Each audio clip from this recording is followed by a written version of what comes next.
compis, ¿qué tal? Bueno, perdón por el absentismo de canal que he tenido. He estado a otras cosas, la verdad. He estado un poquito liada y no me ha dado la vida para hacer el vídeo de gestión integral de accidente de tráfico. Pero bueno, ahí estoy. He vuelto. Voy a hacerlo. Y vengo con buenas noticias. Me he incorporado a trabajar otra vez después de haber estado de nini durante casi un año.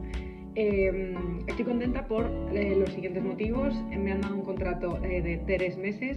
Oh, wow, increíble, bastante heavy que en sanidad pública estemos dando palmas con esta duración de los contratos, pero bueno, son 3 meses, me han dado el cuadrante entero, el equipo es brutal, son todo gente súper dispuesta, con muchas ganas. Hoy he llegado y, of course, el día ya me ha ido fatal y ha estado todo el mundo ayudándome un montón, haciéndome peticiones que no podía, viéndome pacientes cuando estaba completamente desbordada porque había muchas cosas que yo no sabía hacer, entonces me han estado echando una mano, fantástico, genial. Mi jefe es súper cercano, la verdad que muy bien. Creo que tiene muy en cuenta lo que implica los contratos malos que te dan al principio cuando te estás haciendo especialista. Entonces, por esa parte maravilloso, la verdad que estoy contenta porque además el examen de urgencias de la especialidad en teoría estaba programado para septiembre, cosa que me viene bien porque así durante todo este verano que yo voy a estar trabajando en urgencias hospitalarias repaso porque o sea el que diga que una vez se trabaja en urgencias hospitalarias se puede trabajar otra vez, el que diga que por ser médico de familias e información de urgencias hospitalarias puede volver al hospital porque hizo 4 años de residencia, el que de repente vaya uno de otra especialidad a urgencias y diga no, yo me enfango aquí con esto que no cuesta nada, suerte, bon chance. Yo lo he pasado regular y he estado 8 horas, no he perdido el contacto con la urgencia, no he perdido el contacto con la atención primaria y aún así ha habido patologías que he dicho, ¿esto cómo era? La suerte, que obviamente nunca va a ser peor que cuando eres R1, la suerte de que mis compañeros me han estado ayudando, enfermería y auxiliares han estado de 10, no me conocían de nada, bendita paciencia que han tenido y me han estado ayudando mogollón, pero por esta parte menos mal que se va a generar la especialidad, que entiendo que luego habrá como subespecializaciones, porque es que yo he estado en UBI móvil, he estado en urgencias de primaria, estuve en este hospital ya en un momento dado, he vuelto ahora y wow. O sea, claro, yo he pasado de ver prioridades 1 al que de repente me topaba con una pancreatitis, una retención aguda de orina, una TVP, y claro, son cosas que al final los que trabajamos en el 061 tenemos esa mentalidad de emergencia extrahospitalaria, tenemos que tener las patologías que nos vamos a encontrar con mayor asiduidad y que son críticas, machacadas. No quiere decir que sea sota, caballo y rey, ni mucho menos, esto jamás lo diré. ¿Por qué? Porque el momento en el que tú te metes a estabilizar al paciente, el paciente, como en las especialidades generales y en todas debería ser así, el paciente es un todo. Por lo tanto, tú nunca vas a tener la tranquilidad de decir, ah, no, lo que pone en la guía y ya está. No, es lo que pone en la guía, más lo que tiene el paciente, más lo que toma el paciente, más lo que le pasa en el traslado, más, uy, se me ha parado bajándolo por la escalera. Son muchas cosas. Entonces, wow, la toma de contacto con hospitalaria, contenta por el tema del examen, que creo que me va a venir muy bien. De hecho, estoy pensando como en hacer pequeñas como infografías que las iré mandando por aquí también de patologías que vaya viendo en el día a día que no me acordase y decir, venga, pues 4 tips de la patología para compartirlo con vosotras. Si os interesa, si veo que no interesa, pues me las quedo yo para mí, pero si no, yo creo que puede ser una cosa guay, sobre todo para repasar, para compañeras que se vayan a preparar el examen, compañeras que no estén en hospitalaria o compañeras que sencillamente lo quieran repasar porque lo quieran repasar. Así que perfecto, yo voy a seguir en ese camino y muy agradecida por donde he caído y por haber tenido un contrato de más de un mes de duración. Así que nada, sin más dilación, por petición popular y con 4 meses de retraso, no me vais a odiar por haber tardado, es que también estaba buscando elementos para este vídeo que me ha costado un poco conseguir, pero bueno, sin más dilación, vamos a GIAT, gestión integral de accidente de tráfico. Bueno, bienvenidos al simulacro de gestión integral de accidente de tráfico. Vale, en la gestión integral de un accidente de tráfico siempre vamos a tener a las fuerzas del orden público presentes. Véase, nuestra médica de emergencias, nuestro guardia civil, aparentemente escandalizado por esos brazos que lleva, y nuestro bombero o bombera. ¿vale? Entonces, cada cuerpo de seguridad, cada fuerza del orden público va a nombrar a un mando del equipo, que en el caso nuestro, de los sanitarios, va a ser el médico o la médica, ¿vale? Entonces, si es el primer recurso que llega, va a tener una serie de funciones que va a tener que asumir todo el equipo sanitario hasta que lleguen Guardia Civil y bomberos, ¿vale? Pero esto lo vamos a ver más adelante. La actuación en accidentes de tráfico se va a dividir en dos fases. La primera fase va a ser la gestión del escenario y la segunda fase va a ser la fase asistencial, ¿vale? Entonces, la primera parte de la fase de gestión va a ser la aproximación, ¿vale? Entonces, vamos a colocar la ambulancia, ¿vale? Vamos a colocar 25 metros por delante del accidente, ¿vale? En dirección de salida. Pongamos que los 25 metros son ahí, ¿vale? Vamos a llevar siempre ropa reflectante y EPI para asegurar la seguridad, valga la redundancia, del equipo. Y vamos a señalar el lugar del accidente. Esto va a ser tarea de nuestro técnico o técnica. ¿Y cómo lo va a señalar? Con cinta de baliza, ¿vale? Que en este caso vamos a poner y la vamos a poner boca arriba para que se vea que se está señalizando, ¿vale? Pongamos que aquí, que esta es la carretera, ¿vale? Y que aparte de este carril hay otro. Pues lo vamos a poner aquí de tal manera que la gente no vaya a pasar. Sí que es cierto que esta baliza tiene que dar toda la vuelta, o por lo menos delimitar la zona del accidente, por lo que la vamos a hacer con boli. Entonces nuestro técnico, después de haber aparcado a 25 metros del accidente en dirección de salida hacia el hospital cercano, útil más cercano, quiero decir, va a balizar, ¿vale? Entonces balizaremos la zona del accidente, ¿vale? Por seguridad tanto del equipo como del resto de conductores, ¿vale? Luego, evaluación de la escena. Vamos a detectar y a controlar los riesgos. Por ejemplo, si hay, pues lo que acabamos de hacer, ¿no? Si tenemos una carretera al lado, una vía que puede ser peligrosa, tanto para los pacientes de este accidente de tráfico, como para nuestro equipo, como para el resto de conductores, evitaremos que puedan cruzarse, ¿vale? Aseguramos el perímetro como hemos hecho y lo rastreamos. ¿En busca de qué? Pues en busca tanto de personas como de otros coches que no estemos viendo, otros vehículos que no estemos viendo, como motocicletas, otras víctimas que no estemos viendo y, por ejemplo, en el caso de los coches, viendo en cuanto a la temperatura si los coches son de gasolina o diésel, ¿vale? Que esto hay veces que se puede ver cuando el tanque se rompe, que se puede oler tanto si es de gasolina como de diésel. Importante en el caso de la gasolina porque la gasolina prende a 45 grados, entonces tenemos que tener cuidado, ¿vale? Luego, una vez hemos hecho esto, ¿qué vamos a hacer? Vamos a hacer la clasificación, ¿vale?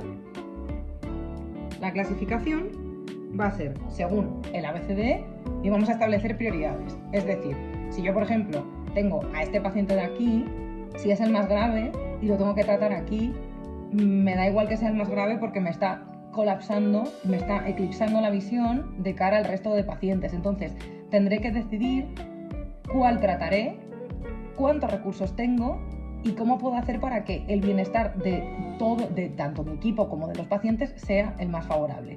No nos podemos condenar con un paciente por no tener, porque sea el más grave sin tener visión del resto del accidente, ¿vale? Entonces, el acceso a la víctima lo vamos a hacer una vez los cuerpos de seguridad nos autoricen el acceso a la víctima. ¿Por qué? Precisamente porque tanto bomberos como Guardia Civil son los que se encargan de garantizar que nuestro acceso a la escena del tráfico es segura, para garantizar nuestra seguridad. Vale. Luego, en el caso de la fase asistencial, que lo veremos más adelante, se hará una valoración inicial, un soporte vital avanzado de trauma, se extraerá al paciente si no se ha extraído antes, por ejemplo, en caso de parada traumática, y se hace una valoración secundaria y traslado a centro útil. Vale, vamos paso por paso. Fase de gestión del escenario. Vale, importante. La primera persona que llega, que sea de equipo médico, bombero o guardia civil, va a tener que dar el aviso al centro coordinador. ¿Por qué? Por si se necesita más recursos, por si se necesita ayuda de más cuerpos de seguridad, por si hay que cortar alguna zona y hay que avisar a la policía. ¿Vale? Entonces, la primera persona que llegue va a tener que dar los siguientes datos. Primero, lugar exacto del accidente. Luego, número y tipos de vehículos involucrados. Si hay mercancía peligrosa, tendido eléctrico, ¿vale? Si se necesita, como hemos mencionado antes, alguna otra fuerza de orden público, la estimación de la gravedad de los pacientes y cuántos ha habido, ¿vale? Si ya para un 10 le puedes decir cómo se llega con mayor facilidad y sin tener que comerse todo el atascazo antes de llegar al accidente, pues ya lo petas, pero eso ya es de nota. Vale, entonces, vamos a repetir las fases de gestión del escenario por un poquito más a profundidad. Vale, primero, aproximación al lugar del accidente, ¿vale? Entonces, si ya hay bomberos o guardias civiles, ¿vale? Lo que vamos a hacer es colocar la ambulancia donde ellos nos digan, ¿vale? Entonces, por ejemplo, si ellos están ya por aquí coordinando, vamos a poner aquí a nuestro bombero y a nuestro guardia civil alterado por aquí. Si ya va a estar por aquí, venga, lo voy a desalterar, pobre hombre. Ay, que no voy a poder, ya. Venga, lo desaltero. Ahora es una persona que está velando por nuestra seguridad. Estupendo. Vale. Si están ya por aquí y nos dicen, no pongáis la ambulancia aquí, que nos viene mejor aquí, pues aquí. Siempre suele ser a unos 10 metros del accidente, ¿vale? Pero siempre en posición de salida. ¿Que no están ni el guardia civil ni bombero? Pues vamos a ser nosotros quienes vamos a decir que nos vamos a poner como a 25 metros en posición de salida para poder coger a los pacientes, cargarlos e irnos en cuanto estén estabilizados. Suele ser en el arcén derecho y longitudinalmente a la vía, ¿vale? De tal manera que la ambulancia además va a actuar como señalización y barrera de protección, ¿vale? Y va a permitir la bajada sin riesgo del personal sanitario. ¿Por qué? Porque aquí, como hemos dicho previamente, todavía esto no estaría, porque somos los primeros en acceder, ¿vale? Entonces hay que tener cuidado a la hora de bajar del vehículo para proporcionar la seguridad de nuestro equipo, ¿vale? ¿Qué vamos a hacer? Señalizar el lugar del accidente, ¿vale?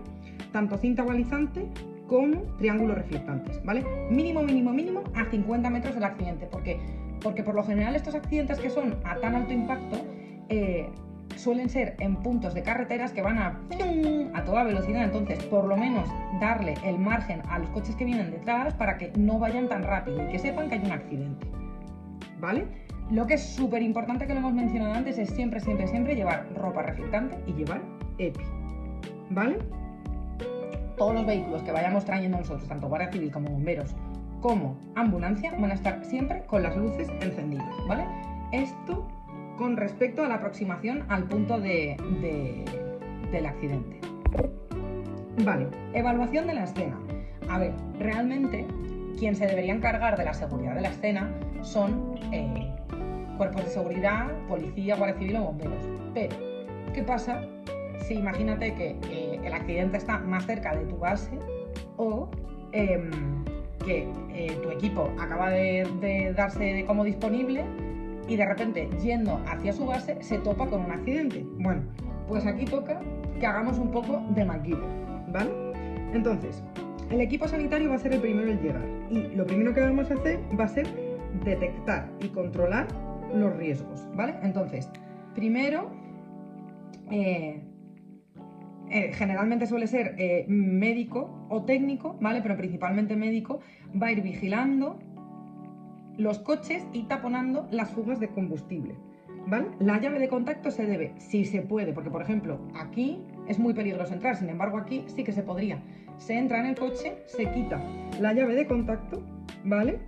Y se deja en el capó o en el salpicadero del coche, ¿vale? Inmovilizar el vehículo. ¿Qué podemos hacer para inmovilizar el vehículo? O bien poner calzas en las ruedas o pincharlas, pero eso ya va a ser más complicado, con poner piedras para que no avance ni retroceda, estupendo. Y echar el freno de mano, ¿vale? No se debe intentar voltear. En el tema de airbags no activados hay que aproximarse a los coches con bastante seguridad, ¿vale? Luego, si hay elementos cortantes y punzantes, apartarlos o taparlos como podamos sin afectarnos nosotros, ¿vale? Y si hubiera un incendio, en todas las ambulancias debería haber un extintor de polvo seco, ¿vale? Para apagar el fuego y poder tanto atender a los pacientes como protegernos nosotras, ¿vale? En el caso de que tuviéramos un coche eléctrico o un motor híbrido, ¿vale?, disponen de un sistema de desconexión automática en caso de que haya un accidente, ¿vale? Que en caso de que no se haya desactivado, también dispone de un sistema de desconexión manual de color naranja, ¿vale? No se deben tocar los cables de color naranja por si alguien quiere hacerse el Antonio mecánico y meterse en el coche, porque son los de alto voltaje. Hay una cosa muy buena de estos coches híbridos y eléctricos, que es que algunos dan aviso de accidente directamente al 112, y hay veces que llegan a la sala de coordinación que da un aviso el coche. Lo más. Vale, una vez hemos hecho la detección y control de riesgos, ¿todo en orden? Sí, check. Vamos a asegurar el perímetro del accidente, asegurándonos que estamos dividiendo la zona de peligro y la zona de seguridad. Es decir, si estamos solamente nosotras, no nos vamos a meter en todo el meollo. ¿Por qué? Porque no, o sea, sin haber hecho la detección previa. Aún así sí que vamos a diferenciar la parte de peligro y la parte de seguridad, ¿vale? Y realizar un rastreo del perímetro, como hemos mencionado previamente, para ver si hay motocicletas, otras víctimas y determinadas cosas que a lo mejor se nos están escapando y que serían interesantes a la hora de valorar este accidente de tráfico. Una vez hemos pasado la etapa de evaluación de la escena, vamos a pasar a la clasificación. Entonces, importante. ¿Por qué importante? El objetivo de esta etapa es identificar rápidamente a los pacientes que están más críticos para poder darle tratamiento inmediato, maniobras salvadoras, coger, cargar e irnos. ¿Por qué?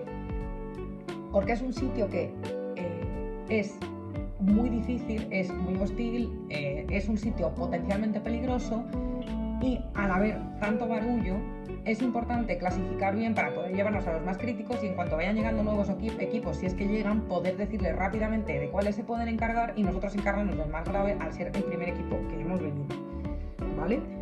¿Por qué es importante esto? Porque un GIAT y un IMV, un gestión integral del accidente de tráfico y un incidente en múltiples víctimas, no se diferencian por el número de víctimas, se diferencian por si aquí nuestro equipo sanitario se encuentra desbordado o no desbordado. Obviamente, si son 100 víctimas y hay una persona, pues claramente va a ser un IMV.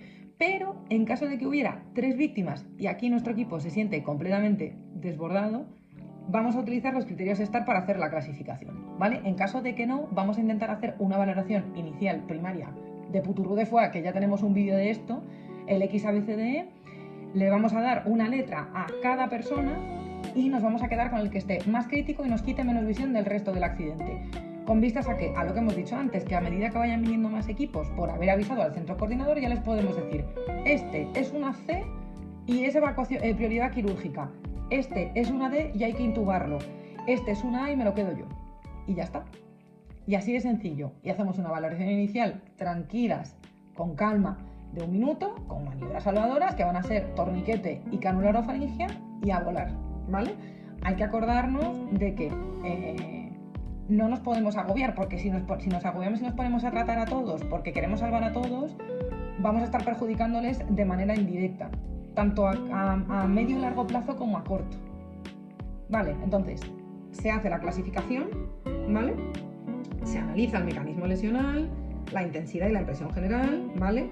Y se sigue el XABCD, como hemos dicho. Entonces, por el mecanismo lesional ya podemos entender, pues por ejemplo, la gente que va adelante, quien no lleva cinturón, si ha habido una colisión con el cristal frontal, si ha sido una colisión lateral, ya se puede más o menos intuir qué posibilidades de patologías podemos encontrar, ¿vale?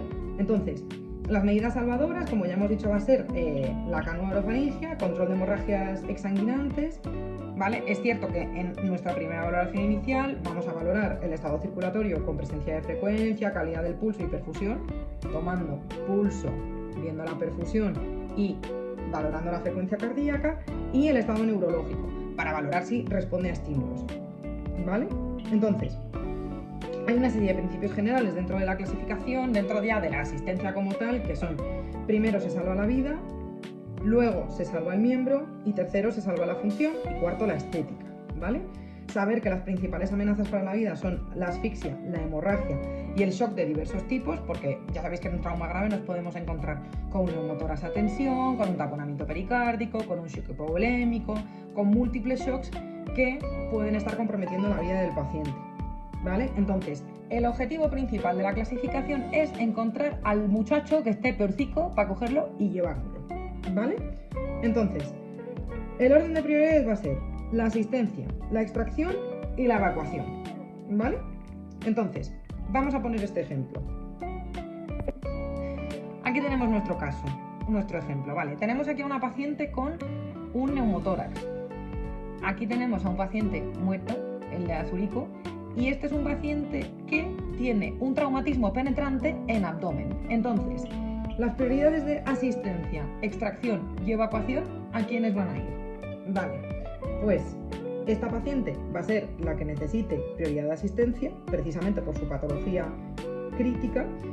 Este va a necesitar prioridad de extracción porque nos está tapando el acceso a otro paciente que efectivamente tiene prioridad de evacuación, ¿vale? Porque necesita tratamiento quirúrgico urgente, ¿vale? Como vamos a ser, o sería lo ideal, el primer equipo en llegar a esta situación, vamos a ser nosotros quien le diga a cada equipo,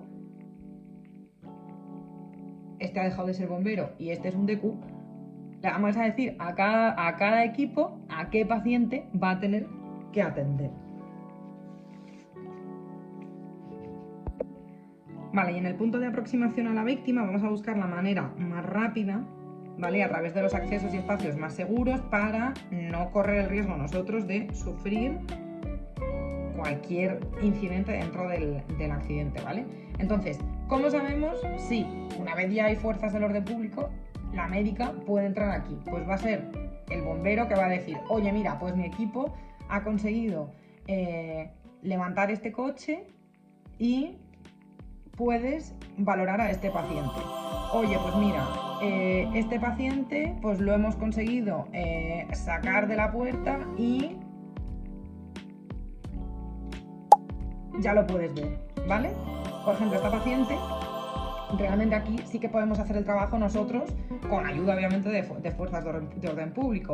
O sea, al final, esta paciente es voltearla en bloque, apartar el coche, obviamente, se puede voltear con una tabla espinal y dejarla luego en el suelo para poder valorarla. Obviamente todo este proceso poniendo collarín, valorando previamente antes del giro estado de columna vertebral, poder hacer una valoración inicial antes de dar el giro, y a menos que necesite una intervención precoz en el momento de darle el giro, como puede ser por una fractura de macizo o por una patología que nos impermeabilice la vía aérea, se voltea y se pasa al suelo, siempre respetando el eje cráneo-columna-sacro, ¿vale? Sobre todo en estos pacientes, y poniendo el collarín, ¿vale?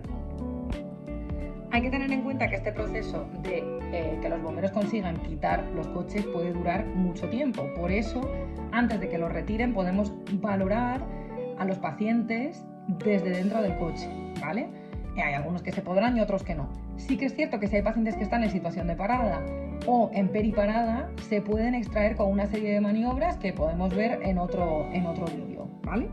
Entonces, un repaso muy rápido al XABCD. Ya hemos dicho las maniobras salvadoras que se pueden hacer antes de la extracción de los pacientes del coche y con la primera valoración inicial, que hemos dicho que va a ser el control de hemorragia externa, va a ser la cánula orofaringia, va a ser valorar el estado circulatorio y valorar el estado neurológico, que eso forma parte de la valoración inicial, ¿vale?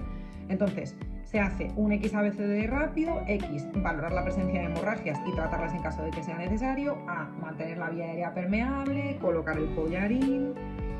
B, la ventilación, valorar el patrón respiratorio, la frecuencia respiratoria, la posibilidad de lesiones o patologías potencialmente críticas en ambos emitórax, valorar la movilidad, la palpación. C, controlar la circulación. De nuevo, controlar las hemorragias que hemos podido delimitar en la X, ¿vale? Entonces, vamos a controlar pulso para valorar si estamos ante una posibilidad de shock hipovolémico, la frecuencia cardíaca, vamos a ver el relleno capilar, que va a ser un indicativo de shock. En caso de que podamos obtener vía periférica, estupendo, de hecho es lo suyo, y monitorización por lo menos con derivaciones de miembros para valorar cómo está el paciente, ¿vale? En caso de que podamos. valoración neurológica rápida, signos de focalidad neurológica grosera, pupilas y escala de Glasgow, y la E, importantísima en todo trauma, la exposición, sobre todo a la temperatura, ¿vale? Una vez hayamos hecho esa valoración primaria, ¿vale? Cuando ya hemos hecho la valoración de los 3, nos vamos a ir siempre al grave, ¿vale?